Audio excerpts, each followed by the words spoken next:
Morada Noticias, una herramienta ciudadana para cuestionar el poder y recorrer la ciudad amada.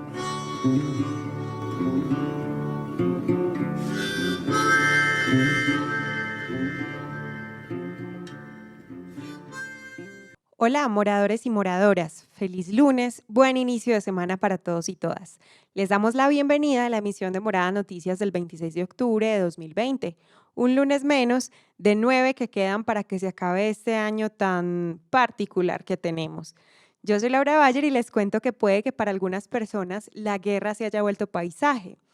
Hoy les contamos que las víctimas exigen que quien haya tenido algo que ver con la guerra le diga la verdad al país, a Colombia. Ana Cristina Marino nos abre un poquito más el panorama de qué están pidiendo precisamente la gente del MOVICE, el Movimiento de Víctimas de Crímenes de Estado acá en Antioquia. En Habitar, ¿conocen alguna familia o persona que se tuvo que ir del barrio porque los pelados se creen dueños de la zona? Yo diría que más que pelados son como los de la vuelta, los duros. Queridos, queridas, queridas oyentes de Morada, eso no es nuevo y hoy Yurani Alzate nos habla de este tema. La columna de hoy es de Juan Camilo Álvarez Lema, nuestro invitado de los lunes con su columna de Deportes sin Deportes. Hoy sí tiene muchos deportes y además está en la magia de la consola de este podcast. Y en placer, nuestra voz titilante pero elocuente de la radio, Felipe Palacio, acompañado de Juan Pablo Pineda, hablan sobre la película God Will Hunting. ¿Ya se la vieron? Aquí les damos algunas razones para que la vean. Empecemos el noticiero más parchado, chimba, pirata, punquero y todo lo que quieran, hecho por jóvenes y para jóvenes como ustedes. Juan Andrés Vélez, señorito, hola, ¿qué tenemos en la cartelera de hoy? Ah, caray, eso sí me interesa, ¿eh? Hola moradores, feliz lunes, yo soy Andrés, empecemos esta semana con la info más importante. Parceros y parceras, les recomendamos que el Metro dijo que entre el 20 de octubre y el 22 de noviembre habrá mantenimiento preventivo a los 5 metrocables de Medellín. Recuerden que hasta mañana no funciona la línea L, la del Parque Arví, entre el 28 y el 30 de octubre no funcionará la línea H, Oriente Villa Sierra. Parce, ¿se acuerdan que en la emisión de Morada Noticias del 21 de octubre les contamos sobre el movimiento de revocatoria contra el alcalde Daniel Quintero? Pues ya es un hecho. Les cuento que se registraron en la Cámara de Comercio como una corporación que se llama Medellín Cuenta Conmigo y además de la revocatoria, quieren estar pendientes de que los recursos públicos de la ciudad se usen bien y que las instituciones se porten bien. ¿Qué opinan, moradores? Amigues, aquí va el disco rayado de la semana. Cuidémonos y cuidemos nuestras familias. Miren que ayer hubo 2.750 casos positivos de COVID-19 en Antioquia, 156.033 casos en total, y la ocupación de las camas de cuidados intensivos subió a 80.83%. Usemos tapabocas y que el lavado de manos lo hagamos constante. Y para cerrar, moradores, en la Comuna 13, San Javier, se realizará un concurso de fotografía dentro del segundo Festival Audiovisual de Derechos Humanos. ¿Te interesa? Parce, mañana martes 27 de octubre a las 4 de la tarde en la sede Acción Comunal Independencia 2 se hará una reunión en la que explicarán las bases del concurso. Además, pilas, porque el enlace para participar se publicará en las redes sociales de la Corporación Siglo XXI. ¡Qué buen servicio!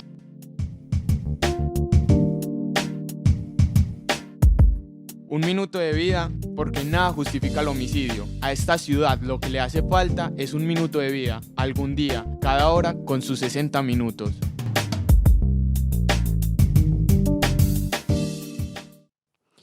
El viernes 23 de octubre de 2020 asesinaron a un hombre no identificado de entre 30 a 35 años en el barrio Corazón de Jesús, Comuna 10, La Candelaria. Por supuesto, le pedimos a las autoridades que nos permitan saber cómo se llamaba, no solo a Morada Noticias, sino también a su familia, porque cada persona asesinada es un ser amado y merece una sepultura digna. Cada familia merece un duelo. También ese mismo día asesinaron a Dagoberto Perafán Torres, de 50 años, miembro de la población LGBTIQ en el barrio Colón, Comuna 10, La Candelaria. Tanto el sábado 24 como el domingo 25 de octubre no se presentaron homicidios en Medellín, pero en lo que va del año ya son 306 las personas que nos arrebató la violencia homicida en la ciudad, 306 seres amados y ciudades posibles que no conoceremos, entre ellos Miguel, nuestro editor de Ciudad Asesinado. Por él y por las 306 personas en total que ya no están con nosotros, dedicamos un minuto de vida.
Nos declaramos inconformes con el resultado del mundo.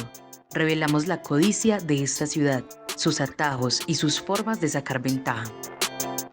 ¿Quién dio la orden? Es algo que se preguntan las paredes y también las personas de este país. Y es lo que quieren saber las víctimas del conflicto armado colombiano con la campaña por la verdad. Ana Cristina, buenas tardes, noches. Contanos de qué va esta campaña. Amigues, ¿quién dará la orden de cometer un crimen? ¿Quién está detrás del sicario? ¿Quién es el jefe? ¿Quién paga por esas muertes? Pues, parce, siéntese y escuche, porque las víctimas del conflicto armado colombiano, con la campaña por la verdad, exigen que todos los sectores o gremios que tuvieron que ver con la guerra le digan la verdad al país. Ya no quieren que le sigan ignorando. Exigen saber quién dio la orden de que se ejecutaran 1.982 masacres que dejaron 11.751 víctimas, de las cuales, según nos cuentan, 171 fueron cometidas directamente por la fuerza pública y por lo menos 1.636 por grupos paramilitares con el apoyo, la complicidad y el silencio del Ejército Nacional. Además, se dirigieron a la Asociación Colombiana de Oficiales Retirados de las Fuerzas Militares, ACORE, la Federación Colombiana de Ganaderos, FEDEGAN, la Federación Nacional de Comerciantes, FENALCO, y la Sociedad de Agricultores de Colombia, SAC, para que cuenten la verdad sobre si hubo o no vinculación con los paramilitares y agentes del Estado en relación con el desplazamiento forzado y el despojo de tierras. Moradores también le dicen al Centro Democrático y al presidente Iván Duque que dejen de usar a las víctimas como excusa para acabar con la Justicia Especial para la Paz, JEP. Escuchemos a Luz H., vocera del Movimiento Nacional de Víctimas de Crímenes de Estado, Movice, que nos habla sobre esa carta que enviaron a los gremios y al gobierno nacional. Nosotros necesitamos la verdad y venimos exigiéndola, independiente del tipo de verdad que digan. Habrá una investigación para corroborar si es cierto o no, pero no la podemos deslegitimar entrar. Entonces hacemos el llamado de eso, que la verdad debe ser integral, no solamente la verdad de un sector, sino que también el Centro Democrático y los gremios deben aportar a esa verdad y deben acudir a la JEP para contar lo que este país necesita saber. La carta no es un llamado a Álvaro Uribe. Pensamos que él ha sido una de las personas más interesadas en destruir el sistema de verdad, justicia y reparación, y que por lo tanto pedirle la verdad a una persona que ha querido acabar con esas herramientas que tienen las víctimas, consideramos que no va a ser viable, pero que otras personas tienen que examinar realmente, decidir lo que ellos saben y la participación que han tenido en el desarrollo de la guerra que ha vivido Colombia. Ey, ¿quién putas daría la orden de asesinar, reclutar, desplazar, masacrar a personas que ni fu ni fa con esta guerra? ¿Por qué quieren acabar con la JEP si las víctimas sienten que este es un espacio para la verdad, la justicia, la reparación y no repetición de la guerra? ¿Qué miedos tienen las personas que quieren acabar con ella? Eso es lo que se preguntan en la campaña por la verdad. ¿Por qué fue que hubo esta guerra? ¿Qué intereses se defendían? ¿Quiénes ordenaron efectivamente el desaparecer, asesinar y desplazar? Porque en eso no tiene responsabilidad solamente la FARC, sino que también los gremios económicos que financiaron y el Estado colombiano, quien dio la orden de que fuera así, deben asumir esa responsabilidad. Es que nosotros siempre hemos dicho de que han sido los gremios económicos los que han sostenido esta guerra. Y también los gremios económicos financiaron al paramilitarismo. Esa es una verdad de apuño que ellos no pueden ocultar. Yo hablo de las víctimas de crímenes de Estado, quienes no nos sentimos representados en el partido que viene utilizándonos para el referendo de acabar con la JEP. Al contrario, las víctimas de crímenes de Estado hemos sido unas de las que más hemos defendido a la JEP porque consideramos que esa es la herramienta que efectivamente nos va a dar la posibilidad de conocer la verdad. Morada Noticias consultó con Fedegan Isaac sobre esta carta abierta, pero fuimos más ignorados que cuando llamamos a nuestras mamás con urgencia. Pero desde FENALCO sí nos dijeron que ni conocían esa carta, que por eso no se pronunciaban, pero que el equipo de prensa iba a escalar nuestra inquietud para darnos respuesta. Por el momento, Luz dice que les vale un pito los llamados que hicieron desde la campaña por la verdad.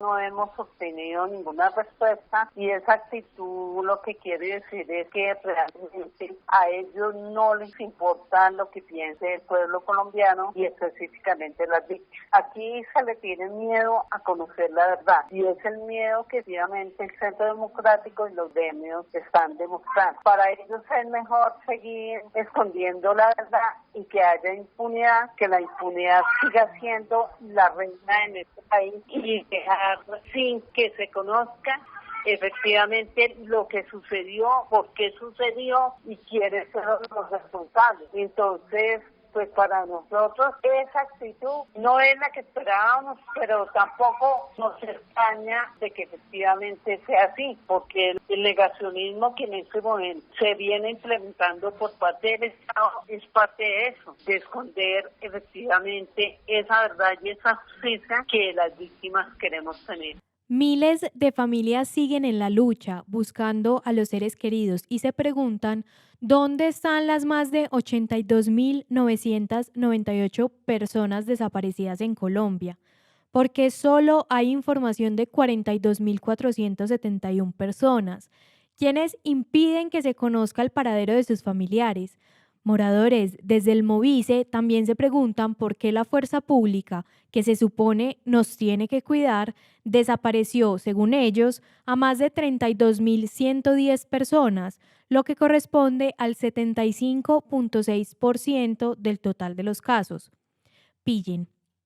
Con lo que nos indican desde el Movice es como si la fuerza pública desapareciera 4.672 veces a los pelados y las peladas de un colegio público de Medellín, cada uno con 1.500 estudiantes. ¿Por qué se los llevaron? ¿Quién dio la orden? Esas respuestas también las esperamos en Morada Noticias, porque eso sí, seguiremos como medio de comunicación de intensos con los gremios y las entidades a las que las víctimas se dirigen en la campaña por la verdad. Morada Noticias es una producción del colectivo Morada, Casa de las Estrategias, Latina Estéreo y Universo Centro. Este proyecto es parcialmente financiado por la Inter-American Foundation y la Fundación Confiar. Pero podemos crecer más. Envía tus historias al WhatsApp 350-666-8436. Comparte nuestro contenido o escríbenos a noticias@morada.co si te gustaría sumarte a nuestros patrocinadores. Habitamos la ciudad en movimiento, a las otras personas, a la propia vida, porque solo se puede amar lo que se habita. Morada Noticias es el único noticiero e inigualable en todo Medellín que habla de las cosas que no le interesan a la alcaldía. Desde junio aumentaron las denuncias por desplazamiento forzado intraurbano. ¿Qué se hace para trabajar este problema tan inmemorable en los tiempos de esta bella urbe? Yurani Alzate, buenas tardes, noches. Moradores, ¿saben qué es el desplazamiento forzado intraurbano? Es algo complejo. Pillen, les pongo un ejemplo. Hace de cuenta que vivís en el barrio Las Independencias de la Comuna 13 y te tenés que abrir de ahí como sea para otra zona de Medellín u otro municipio por la presión que tienen sobre vos los grupos armados ilegales que buscan mandar en el barrio y sacar al que no les copie. ¿Qué vuelta eso, parce? Oyentes, hablamos de ese tema porque la Personería de Medellín contó que desde junio aumentaron las denuncias en la Unidad Permanente para los Derechos Humanos UPDH por esta problemática y las causas siguen siendo las mismas que vos y yo ya sabemos: extorsión y reclutamiento o riesgo de reclutamiento de uno de los integrantes de la familia por parte de los combos del barrio. Pero es que lo bien vivir en esta ciudad es muy difícil. Uno no sabía a quién obedecer, si a la fuerza pública que casi nunca está o a los muchachos del barrio que quieren mandar todo y hasta nuestra forma de pensar. Vea, les comento. En lo que va del 2020, más de 2.500 personas de Medellín tuvieron que dejar sus comunas, empacar en un maletín lo que más pudieran y abrirse, dejando sus ollas, sus camas, la nevera o la lavadora, si tenían, y las cositas que consiguieron con mucho esfuerzo o en varias ocasiones irse con lo que llevan puesto para rebuscársela en otra zona de la ciudad, porque los combos los echaron. Y es que ¿quién no se va a abrir cuando siente que lo van a quebrar o van a meter a un hijo, nieto o hermano a camellar obligatoriamente con los de la vuelta? La comuna que registra las mayores cifras es la 13, San Javier, con 403 personas que integran 100 familias, seguida de la 7, Robledo, con 318 personas de 66 familias, la 8, Villahermosa, con 224 personas de 49 familias, y la 3, Manrique, con 203 de 43 familias, y San Cristóbal con 20 declaraciones que corresponde a 80 personas afectadas. Este es Yesid Zapata, integrante del proceso social de garantías a defensores y defensoras de derechos humanos.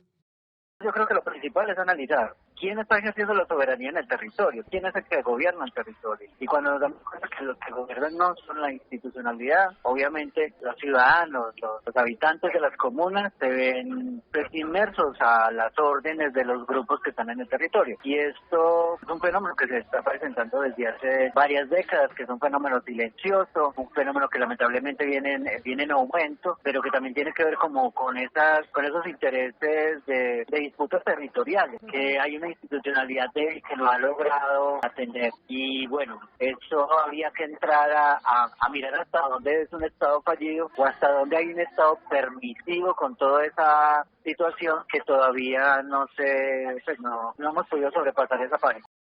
Moradores, como nos dice Yesid, este delito no es nuevo para la institucionalidad. Lleva más de 40 años, pero nadie hace nada. A los gobiernos de turno les importa un culo lo que pasa en las periferias de Medellín. De hecho, en julio, la Defensoría del Pueblo emitió la alerta temprana 032 que decía que el 85% de Medellín está bajo el dominio de unas 140 organizaciones armadas y actualmente en 66 barrios de 7 comunas y en 3 de los 5 corregimientos se vive con miedo, inseguridad y riesgo latente de ser desplazados. Para Yesid Zapata, no hay aún una respuesta contundente ante esta alerta. Yo creo que la alerta se llegó muy tarde y creo que fue muy poco valorada por la institucionalidad como tal. Incluso el Consejo nunca dijo nada, la Personería tampoco dijo nada de esa alerta. Y pues el mapa que hace esa alerta es una situación muy compleja de la ciudad, que nos debiera explicar qué estamos haciendo mal, qué podemos hacer para cambiar un poquito la situación del territorio. Incluso todo eso también ayudaría a que los fenómenos de desplazamiento forzado se redujeran. De todas esas cosas hay que hablar. La alerta como tal se queda corta por otras cosas, pero tenía tenían una función muy clara y era hablar de 4 escenarios muy claros de la violencia contra la mujer, contra los niños y las niñas, los defensores y las defensoras de derechos humanos y la población LGTBI, cómo se controla que se siga desvalorando la vida y la integridad de las personas en la ciudad. Nadie puede negar que la alcaldía de Medellín hace presencia en todo Medellín. Es decir, el centro de poder Medellín tiene presencia estatal en todas partes. Por eso es que nosotros hablamos de un cogobierno. Es decir, por un lado están gobernando los funcionarios del paramilitarismo y por el otro lado está gobernando el Estado. Entonces, es como una distribución de funciones. ¿Gobernarán en conjunto? No sabemos, pero con lo que nos dice Yesid en Morada Noticias, recordamos el documento que emitió la Alcaldía de Medellín sobre la estrategia para llegar a barrios populares, en la cual uno de los ítems decía contacto con grupos ilegales que controlan el territorio para articular la atención territorial como una de las estrategias diferenciales. Ante eso, nuestro alcalde de la realidad, Daniel Quintero, salió diciendo por el medio en que se comunica y regaña hasta los secretarios Twitter que era fake, que les habían hecho un montaje, aunque eso no fue muy creíble porque según el periodista Pascual Gaviria, ese documento lo tenían hasta funcionarios de la administración. Como si la administración tuviera que pedir permiso a la vuelta para llegar a las comunas de la ciudad. Luz María Múnera, exconcejal de Medellín, nos dijo que si queremos que en Medellín el desplazamiento forzado intraurbano no aumente más, es necesario buscar hablar de paz con los combos e intentar reincorporarlos a la sociedad, porque al fin de cuentas muchos y muchas de los que hacen parte de estos grupos delincuenciales están ahí porque el Estado no brinda oportunidades, ni mucho menos llega a hacer acompañamiento de las juventudes. Por eso en ocasiones no les queda de otra. Medellín necesita exigirle al Gobierno Nacional y al Congreso de la República una ley que permita volver a hablar con los combos sobre el asunto de paz. Hay que hablar con ellos, hay que negociar con ellos, pero no negociar la gobernabilidad, eso no es lo que usted negocia con ellos. Necesitamos una ley que nos permita sentarlos en una mesa y mirar cómo los desarmamos y los metemos a la sociedad civil, porque negociar como han negociado hasta ahora, no, es que lo que han hecho es negociar la gobernabilidad, eso no es lo que se negocia, no, es una ley que nos permita sentarlos y decir, venga, hablemos de un proceso de paz con ustedes, de un proceso de reincorporación de los chicos y chicas que están trabajando para ustedes, de un proceso de justicia transicional para ustedes, los mandos y los grandes, pues eso es urgente. ¿Por qué no lo hacen? Porque aquí hay sectores políticos interesados en mantener un ejército de reserva que finalmente son eso, y la guerra es muy rentable. Parceros y parceras, ante esta problemática, la Personería de Medellín está pidiendo presencia de la alcaldía con todas sus instituciones en las comunas de Medellín. Por eso, desde Morada Noticias, consultamos con el equipo de víctimas de la administración sobre las estrategias para garantizar seguridad a los ciudadanos en sus territorios y nos dijeron que aún no hay pronunciamiento. El informe de la administración apenas se está haciendo. En Morada Noticias seguiremos al tanto de este tema porque ni la Secretaría de Seguridad se pronunció frente a este problema de seguridad en Medellín. Nos despacharon diciendo que no son ellos la entidad encargada para respondernos preguntas sobre desplazamiento forzado intraurbano. Dame el hijo de puta favor. Voces soñadoras en Morada Noticias. Opinión constante en código abierto. El señor de la magia de la consola, que curiosamente está editando el sonido de este podcast también hoy lunes, habla de cómo se puede usar la estadística para hacernos quedar bien o mal. Yo creo que quizás le consultó a un alcalde que se apellida por la Q para realizar esta columna. El cotejo, el fresco, las banderas, el movimiento. Deportes en Morada Noticias.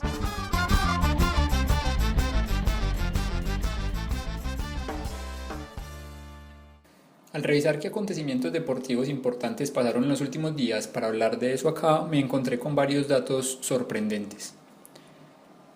Primera vez en la historia del Giro que 2 ciclistas llegan a la etapa final con el mismo tiempo. Ush, hay que verlo. Un beisbolista rompió el récord de más jonrones en postemporada. Oh, entrar. Primera arquera colombiana que marca gol en la liga femenina. La primera interesante.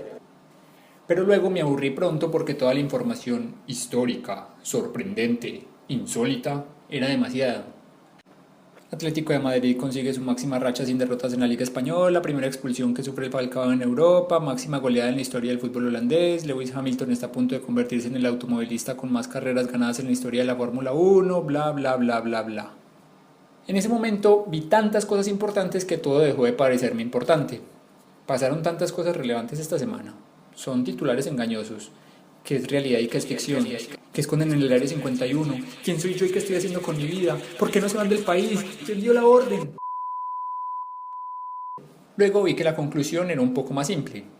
Todo es verdad, no todo es tan importante.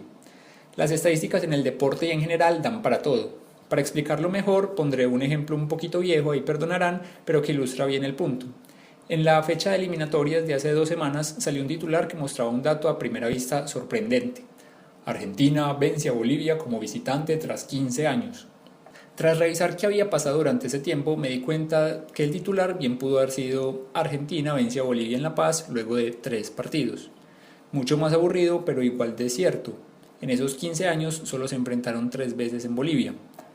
Ambos son datos comprobables de la misma situación, cuentan exactamente la misma historia, pero uno tiene un aire heroico y el otro es simplemente una noticia. Y nos llenamos de datos, tal vez por eso, porque dan para todo. Entonces, gracias a los datos, podemos decir que Colombia nunca ha perdido la final de un mundial de fútbol, porque nunca lo ha jugado, que la liga femenina no la ven, porque no muestran los partidos por televisión, o que en Medellín tenemos 1000 camas de cuidados intensivos, pero en planes, no 1000 que funcionen todavía. Los datos sin contexto, aunque sean reales, no dan un panorama claro de lo que sucede y hasta pueden ser engañosos. Son útiles solo si se saben leer. Para Morada Noticias opinó Juan Camilo Álvarez Lema, el mejor columnista deportivo de este noticiero, directamente desde la ciudad que fue declarada como la más innovadora del mundo y que queda en el 2º país más feliz del mundo. ¿Dónde se cobra el ingreso per cápita? A más de un muerto de hambre le gustaría saberlo. Eduardo Galeano. No cambiaremos la culpa por el gozo. Morada Noticias reivindica el derecho al ocio, al olvido y el placer.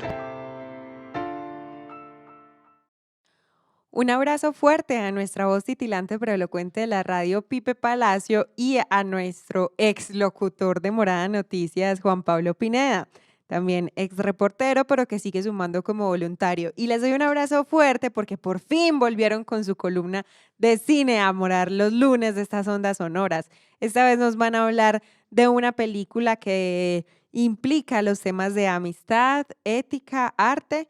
Dejemos que ellos nos cuenten.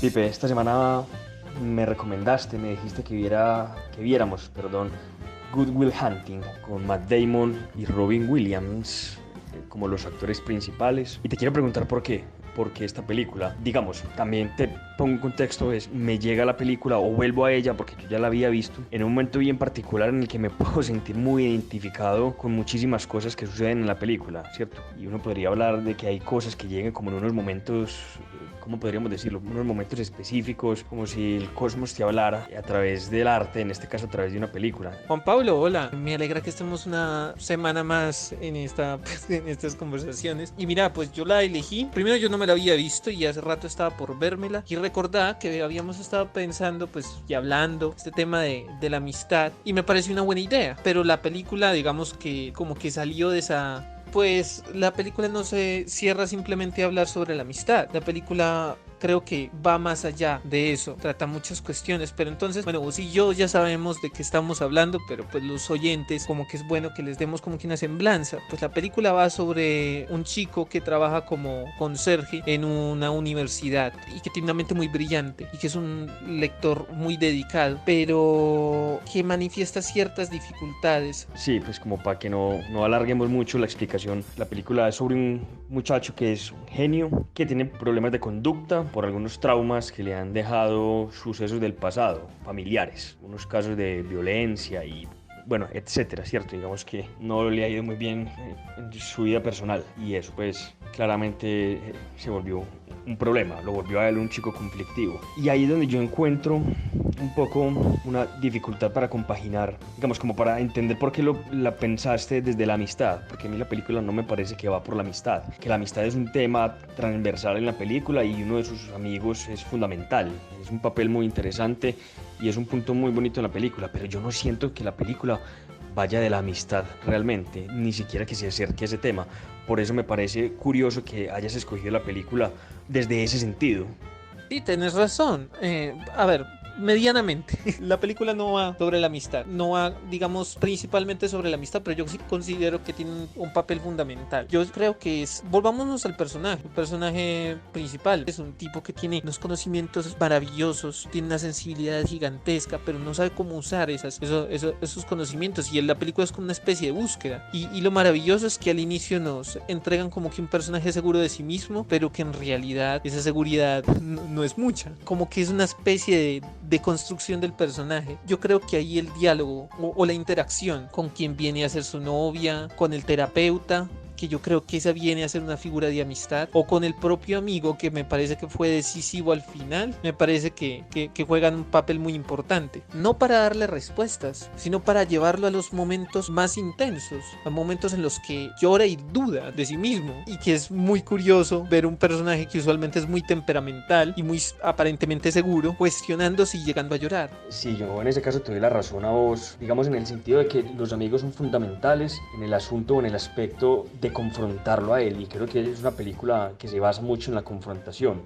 cómo la confrontación ayuda o a descubrir los talentos o a activar los talentos, pero también como una especie de reconexión con la vida. Es especial de la película y uno se puede sentir muy atraído y muy identificado con ella por lo reflexiva. Y, digamos, está contando la historia de un pelado de 20 años, entonces yo sé también que cuando nuestros oyentes la vean, porque están invitadísimos a verla, van a ver que la película refleja mucho de los temores que ellos puedan tener, muchos de los miedos, muchas como de esas taras que uno se pone para realizar ciertas acciones, también por estar pensando o muy pegados del pasado, y eso me parece a mí que es muy bonito y que es fundamental en la película. Y sí, yo creo que muchos se pueden sentir identificados con la película. Yo me sentí muy identificado también con la película, pero sabes, hay algo que me pasa con ese final, y es que no me termina de cuadrar. Está bien hecho ese final, pero yo siento que no da todas las respuestas, que inclusive es hasta crítico con dar una respuesta, o crítico con ese discurso de triunfo, pues porque o de triunfo o de obtener las metas. Inclusive el personaje principal en un momento dice, pues rechaza una oferta de trabajo porque le parece poco ética, y hay también cierta desilusión con el entorno. Y digo que está como que a medio responder, porque pues yo todavía no tengo como que la respuesta para ese final. Creo que está condenado a ser inconcluso. Sí, es como que un final que él emprende un viaje y todavía está buscando ciertas respuestas, pero niega mucho ese discurso del éxito. Y bueno, ya nos toca cerrar. Te agradezco mucho, Juan, por esta conversación. Volvimos y nos quedaremos. Y yo le daría el sello de calidad morada. Y espero que se aventuren a ver esta película y que la disfruten mucho.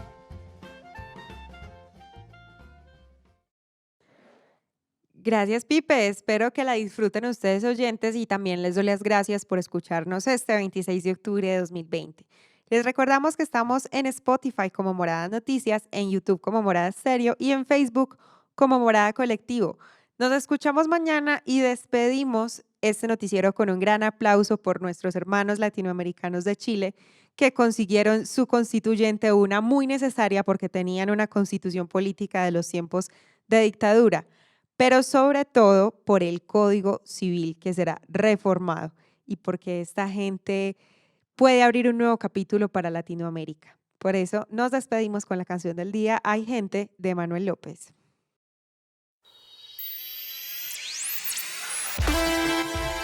Esta es la canción del día, patrocinada por Ciudad Frecuencia.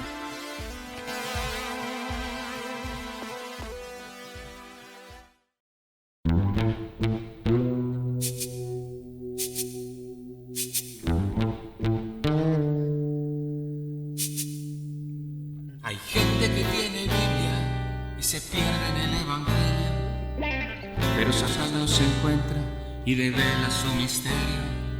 Hay gente que habla del alcohol, la moral, las drogas. No saben que la sociedad es la peor de todas.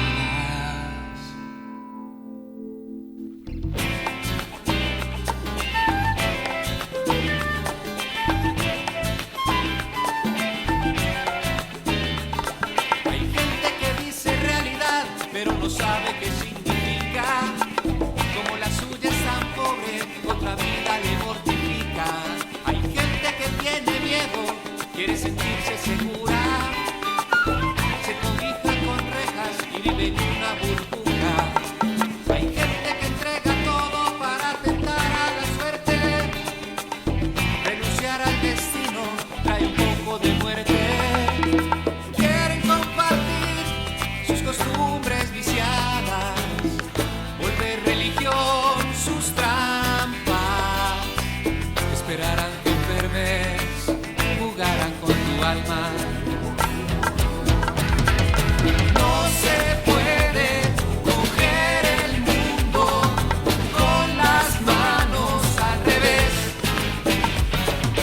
No se puede poseer la tierra si no le has puesto los pies.